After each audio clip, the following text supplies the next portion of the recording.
G'day, welcome to Oddities and Curiosities Book Review. I'm Marc Lindsay, author of the Perigord and Plato Wingard series. This is episode 3. Today we're going to be talking about George R.R. Martin.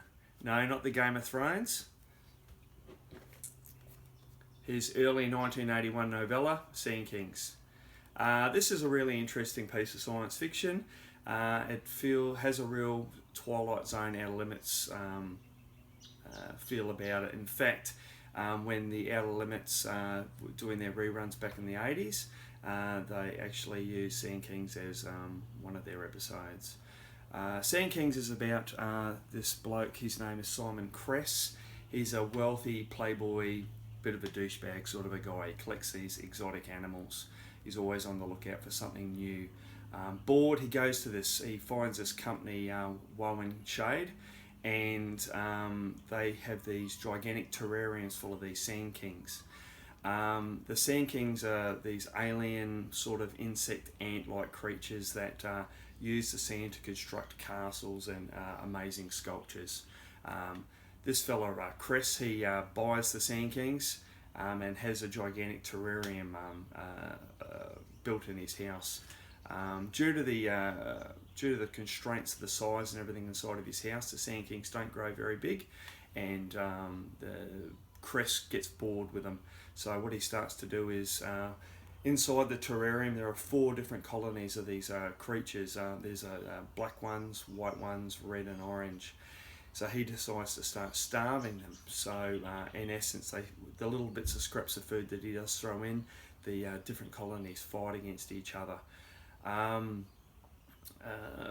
They also start to view Cress as a godlike figure, and on their castles they do an image of his face. Cress starts throwing parties, and he starts to actually throw live animals in for the colonies to fight over, and over time the image of his face starts to become more sinister and corrupt looking. His girlfriend at the time is very disgusted in the way he's treating these creatures, and she comes over and smashes the terrarium.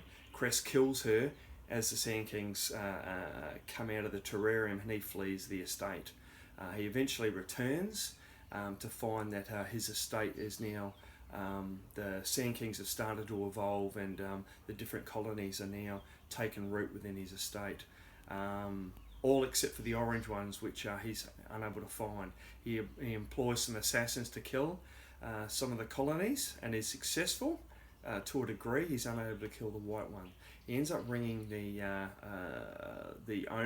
original owners of the Sandkings, Wowen Shade, and he finds out that they are now the people that actually own them were evolved Sandkings themselves. They tell him to flee the estate before the white colony gets him. His estate's massive. It's like a humongous wilderness, and as he wanders for a day, and he ends up coming across this house with children playing out the front. And as he gets closer, all the kids have his facial expression, and he realizes that they're the orange colony that got away. They end up dragging him to the queen, which is called a Moor, who ends up devouring him. So it's a very interesting storyline. It's along the lines, like I said earlier, Twilight Zone Outer Limits, but it sort of has that whole, humans were the real enemy at the end. Interesting fact, George R.R. Martin was actually planning on doing a series of books concerning the owners of the company, Wowen Shade, but it never ended up panning out. Thank you for joining me today, and look forward to seeing you next week for my next review. I'll see you later.